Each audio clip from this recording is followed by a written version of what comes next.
First of all, thanks for coming. My name is John. I'm the CEO and co-founder of SpaceApe. I won't belabor the introduction because you're already here. I did think, though, that I would maybe give some context as to why we're doing this event before I hand it off to the guys who actually know what they're doing, by way of 2 points. I think the first point is that this event, and most importantly, the content that we're going to share in it is, as much as we talk about all of our successes, it's really birthed from our failures. SpaceApe's 5 years old. We got off to a good and a quick start, and then I think largely as a victim of that success, we got good at being pretty good. And we stopped being innovative, and we started doing the thing that would pay the bills for the next 6 months, and we fell into a trap that I imagine a lot of you can relate to.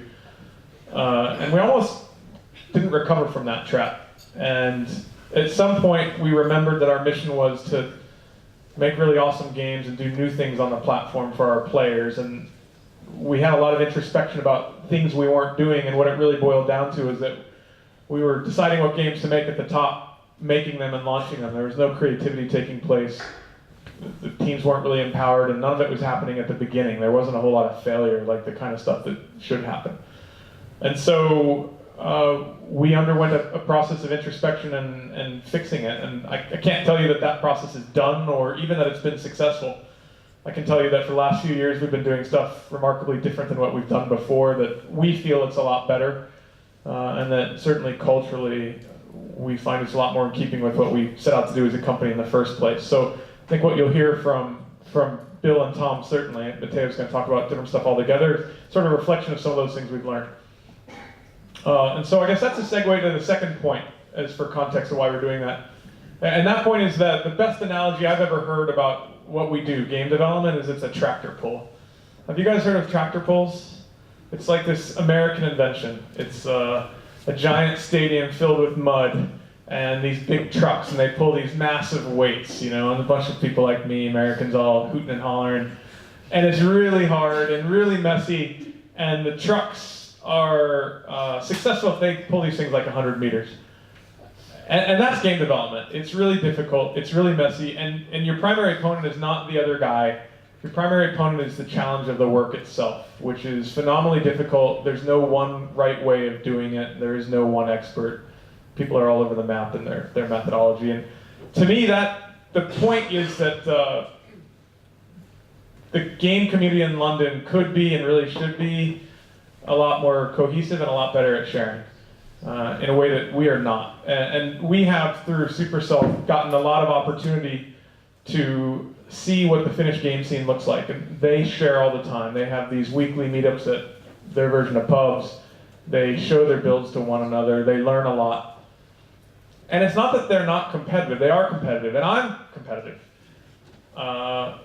So there's no bullshit involved. It's, I think, a realization that as competitive as we are, that the real opponent is not each other. The real opponent is what we do, and that we stand far more to gain from getting better at our craft and than we do from holding secrets, right? Now, I didn't always know that, but I've learned it in the last couple of years.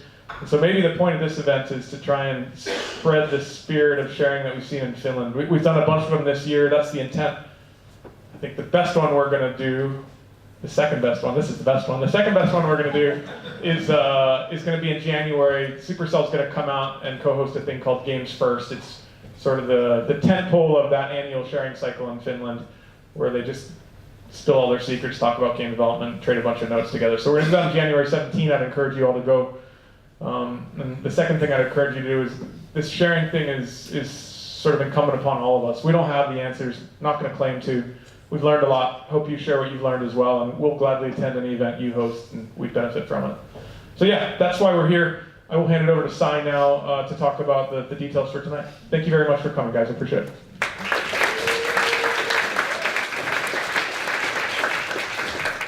Hey everyone, so I'm Sy Watmough. I head up the client team here. So today for us is about kind of sharing some of the tips that we picked up about being creative and how you use that creativity to good effect.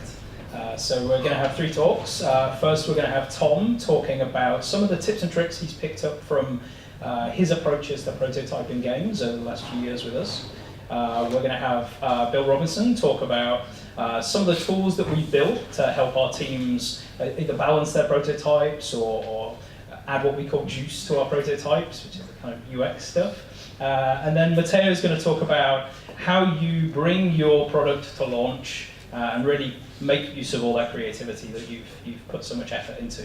Lovely. Okay, so let's just get things rolling. I'd like to introduce Tom, who's going to come up and talk to us about razors and promises.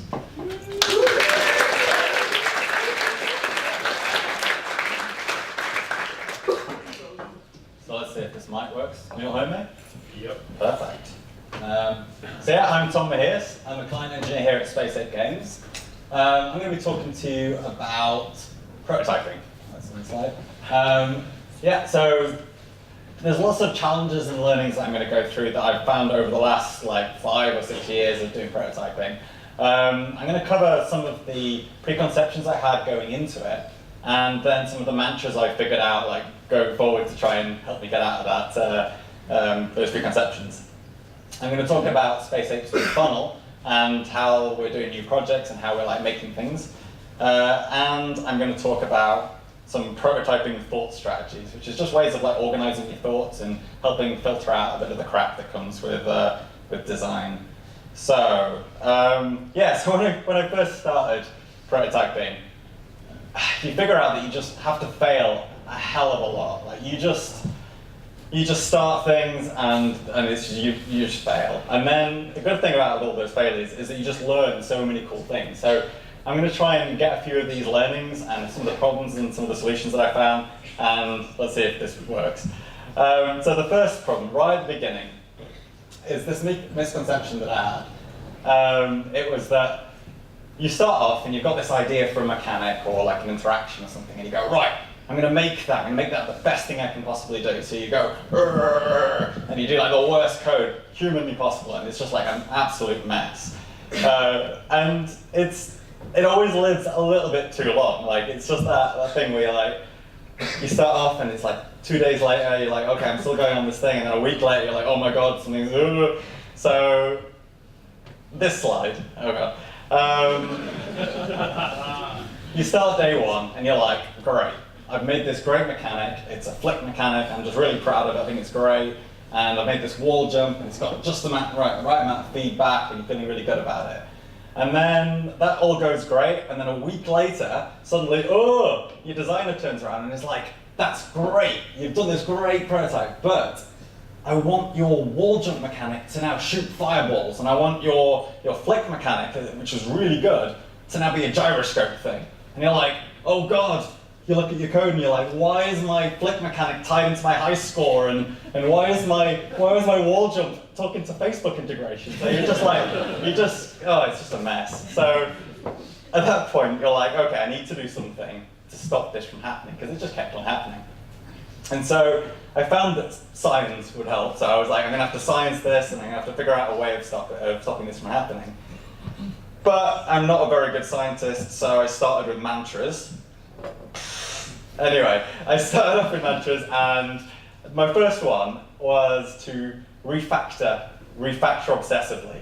So what I mean by this is, and it sounds a little bit counterintuitive, because you think, right, I'm trying to race towards finding this mechanic, so why would I spend all my time refactoring? But I actually found it really useful to have this mantra. So I'd start, the next time I go into the cycle, I'd be okay, I've just added this system, and it looks really like this other system I've just added.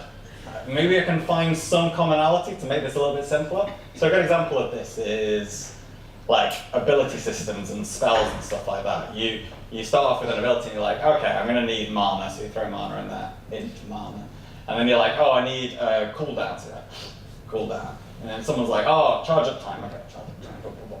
And then you're looking at it and you're going, God, I've all these 4 different systems and functions going off and doing random stuff, what am I doing? And if you'd just taken 5 minutes before I started that, after the second one, and gone, actually, I could have just made this a requirement system, and then consolidated that shit there, boop, and then now, next time I want to add a new thing, boop, I'll put that in, and great.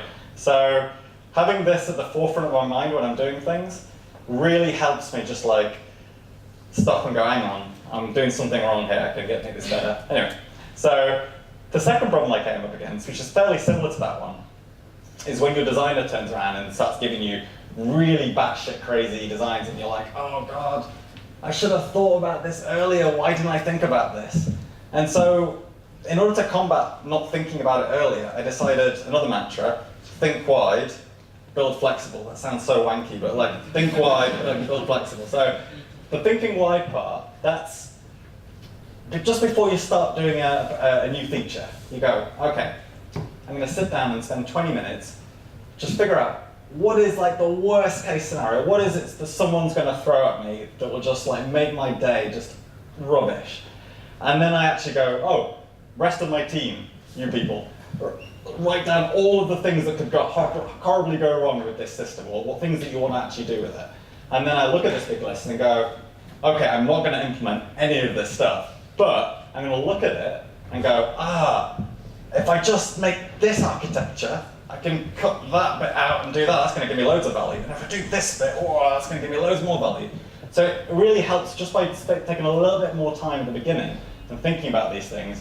You can make much nicer systems that will architect better. Words. So yeah, to recap those points that I went at light speed: fail fast, fail efficiently, but learn. Refactor often, and refactor obsessively. And think wide and build flexible. These are all mantras that I put on the wall, just try and figure out what I'm doing and then try and follow them. That's the plan anyway. The next problem was you always have to defer things. So like you'll be making your game and you're like, this UI system, I don't actually want it to just immediately shoot I've just gained some XP in a level or something, and you go like, big dialogue on your screen, and then another thing comes up with a video ad, and then a tutorial thing comes up, and then like it's just a mess of different things going on. So a way to stop worrying about like all these deferred actions and delaying things and ignoring things is that you've got to assume that any action that you make in the game will have to be at some point deferred or delayed or transitioned or any other words that means the same thing. So I've tried like a ton of different architectures over the last few years, because every time I start a new code base, I'll just try some new things and see how it goes. And I've tried like entity component systems and like all the model view stuff and event buses and signals and all of these things and coroutines. And at the end of the day, it doesn't really matter which of those you choose, really, as long as you're consistent in your use of them. The problem is when you start mixing all your adapters together and you start like having one system talking to another system. You've used one system for tutorials and another system for another thing. So one of the learnings I had was make sure you upfront choose your architecture for deferring actions, but always be consistent that you use that one pattern. So yeah, just what I just said in words. Wonderful. Aha! That's what it says. So I came to a realization at that point that was, it sounds really obvious now, don't write bad code fast. Write flexible code, it will make you fast. So that's the main learning that I had in that section of the stuff. And I think it's really important, because I just didn't get it at the beginning, and now I kind of do. I'm going to switch gears. Look at that GIF, it's great. Woo. I'm going to talk about the project lifecycle a bit. So it's really important to know where you are on the project lifecycle. I've found in my experience that starting at a game jam and writing something specifically around a mechanic and around a moment that you want to experience, and ignoring everything else, doing that whole bad code thing I told you not to do, doing that at the game jam stage is really important. And then once you go into the prototyping phase, it's a totally different beast. At that point, you've already answered whether the mechanic is fun, and you're trying to answer other questions like, is this going to scale? Will it work in PvP? How can I remove something without breaking everything? How can I balance this shit? So then once you've answered those questions, then you go into the production loop and you execute, and then you're like, oh shit, I've got another unknown. I better loop back into prototyping, go off onto a branch, do your shit, and then come back and do the production stuff again. So it's really important that you know where you are on this, because it'll determine what type of code you write. I'm just going to delve a little bit deeper into each of these though. So you start off with game jams, which is a bit like an elevator pitch. Darth Vader is your early investment chap, and you're like, oh, I've got this great idea. You get this item and it gives you 15% extra health, and then you don't get it until you finish the first boss, but and then that's going to be a terrible thing to show in your prototype. What you really want to show is this badass mechanic that you can build the whole thing around, and you want to have like these fake UI systems bouncing in the background, pretending to have depth and hinting at depth. In code terms, you want to focus on the mechanic and then ignore the rest, but like focus on the UX and the mechanics. Prototypes are completely different. You've already got that, and you're wanting to figure out all of the questions around it. In code terms, you really want to be flexible. You want to be able to change your code as fast as your designers change their mind, and that's going to be like every 35 minutes at the slowest. Anyway, at this point, you want to value flexibility over almost anything. Production is just like easy. You're just like, oh, I know everything. I'm just going to go make it. And at that point, you're like, easy. But then you want to go back and forth, and not that way. You want to go back and forth between these continuously.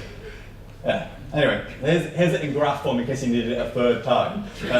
These are the things. And I'm pointing at my screen here. Yeah, so far so good, I think.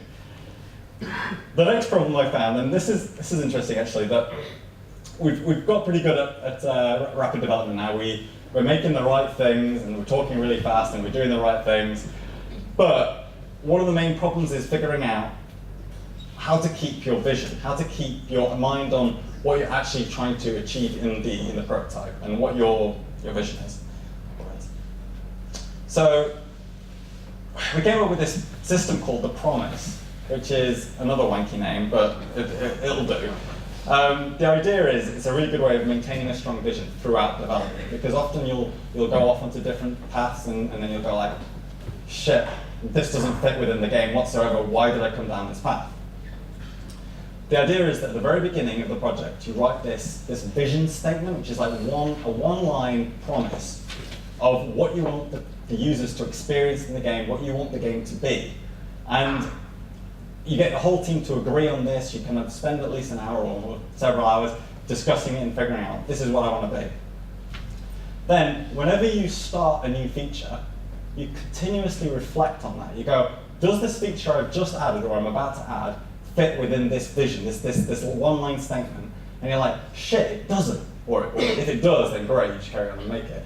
But if it doesn't, then that's a really good discussion point for your team, because it could mean one of two things.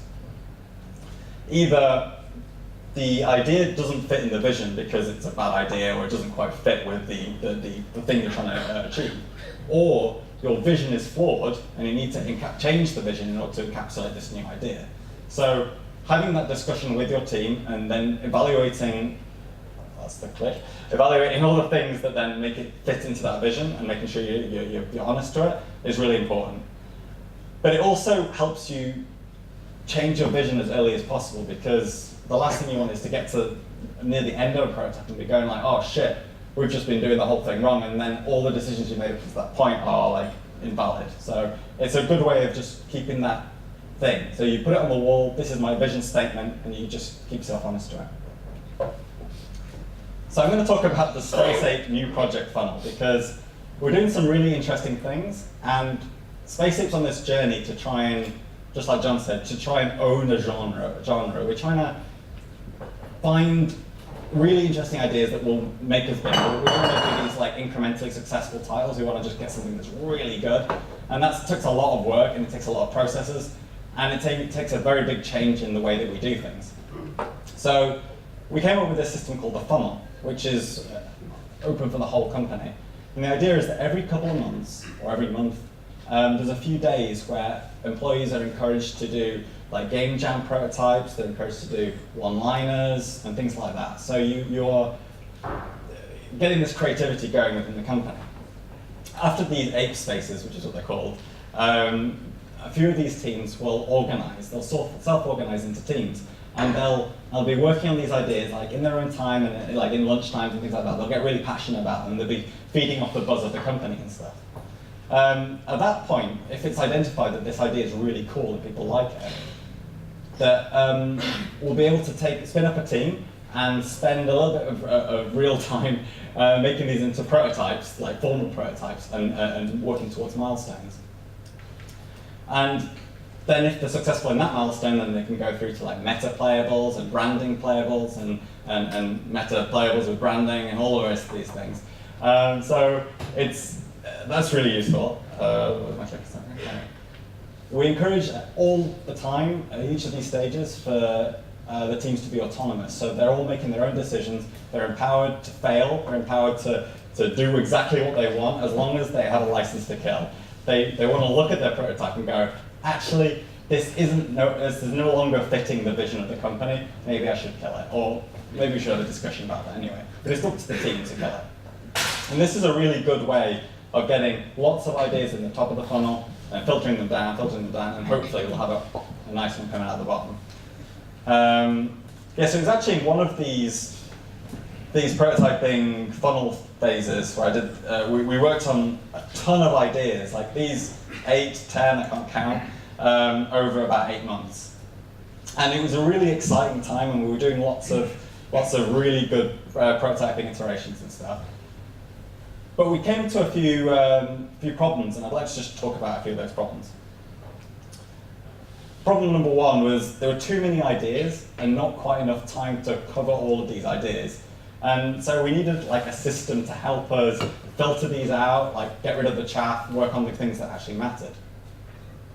And so we came up with this really, really bad, I'm going to warn you, it's a really badly named thing, and you shouldn't use this name, Takeshi's Doors.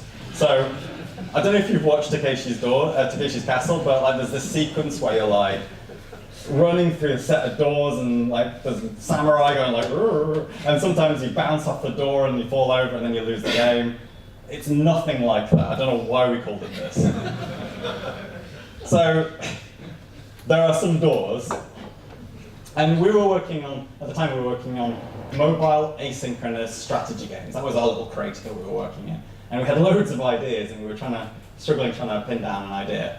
So we made this idea where you have a set of doors in a line, if you will, that you have to get through. And if you don't get through all of them, then you kind of think the idea's not that great. And the ideas that the name of the doors were mobile first, as in, will this work on a phone? Is it going to be a good game on the phone? Are you going to be able to enjoy it on the phone? Evergreen, as in, can you imagine someone still playing this idea, this hypothesis in day 365? Like, are you going to be able to make enough content? Scalable, are you able to make enough content with a small team? Is this 2-man, 5-man team going to be able to make enough of this stuff without becoming a content treadmill that you'll never get over? Player-driven content, are you able to create challenges from the PvP, or player design strategies, or things like that? And opportunity for mastery. Is it going to have the low skill floor that you need in mobile, but then a long and winding good path of mastery that you'll enjoy for a long time? So what we did was we rated each of our ideas as we were going into the funnel on each of these categories out of 5 or something, just to try and figure out whether or not they'd be good ideas. And so if they rated low in 1 or 2 of them, we were like, okay, maybe we can fiddle it. But if they rated low in loads of them, they were like, shit, this idea's wonderful, let's throw it onto the pile. It's a fairly subtle thing, but it let us like get rid of loads of stuff before we even went into it. The next problem we faced was, and this is something that it took me ages to articulate this one, and I was like scratching my head, and I don't know. So there's this thing that happens when you're making games, or making prototypes, where you start off and it looks like crap because it's a prototype game coder art, and you're like, okay, this game just isn't deep enough, it's not fun enough, it's too simple. So you add a bunch of systems in there, and suddenly, and a bunch of rules, and suddenly it goes into production, and you start polishing it, and you add visual complexity, and suddenly the whole thing is too complex, and you're like, oh god, when did this happen? This wasn't the same in the prototype phase. We've done something wrong, production team. Actually, this is another really badly named thing, the complexity matrix. This is another strategy I came up with to try and filter, to stop that from happening. It's actually a chart. So I figured that all complexity in games is kind of in 3 categories. You've got your visual complexity, so that's visual noise, particle effects, camera shakes, UI juice, like Bill will talk to you about later, and all the rest of that stuff. That's visual complexity. You've then got cognitive complexity, which is like the rules, all of the different game rule combinations, all of the game state awareness, like I know that guy's over there and this guy's over here, and shit, the red guys are about to take the space, and all of these extra things. Then you've got interaction complexity, which is I'm tapping like this, or I've got to do really complex movements on the screen, or your input cadence and all these other things. What I found, if I rated each of the games that I was working on, the prototypes, continuously throughout the development, out of 5 in each of these categories, and then added them up, I found that, internally we found that 7 was about a good number for them to be at. But if you were too much lower than that, and your game was probably going to be a little bit too shallow, and if it was too much higher than this, it was a bit too core. And you always left a little bit for the visual stuff because you knew that was going to come in later, and you knew it was going to be a bit complex. So it was actually a really interesting system for trying to filter out these silly. I'm going to say. I think I know what I'm going to say. The thing where you go off in a tangent. The thing I'm doing right now. Anyway, if you take one takeaway away from this whole section, is that the longer you spend in rapid development and any sort of development, is that you'll find that these common problems that you're constantly butting up against, and as soon as you identify that this is a problem that you're having, you need to stop as a team, you need to evaluate what that problem is, and then you need to figure out a process. That could be a mantra like I've done, or it could be a strategy like I've done for the other things, that will cover those specific problems. Because if you just let it go, that's going to be the biggest hit to your velocity. So by solving those things as soon as they crop up and figuring out them and learning to detect those patterns, that's where it's going to get you the most speed. So I'm going to just recap the bunch of stuff. So the mantras I had at the beginning, they were fail fast, fail efficiently, but always learn. I then had refactor often and obsessively, and I had think wide and build flexibly. I then had this pithy, don't write bad code, write flexible code, because that's good. I then had be comfortable deferring actions, but be consistent in your pattern use. And it's really important to know your place in the project lifecycle. And then the point I just made about creating thoughts, structured thoughts and mantras, and being on top of the issues before they come out. And also, the way that SpaceX, we've managed to get teams autonomy. So I don't know if you guys are in dev teams, but if you are, fight for your autonomy, fight for being able to do your own thing, but always keep the company's goals in mind. Yeah, so that we're going to be putting some stuff on the blog, but yeah, that's about it for me.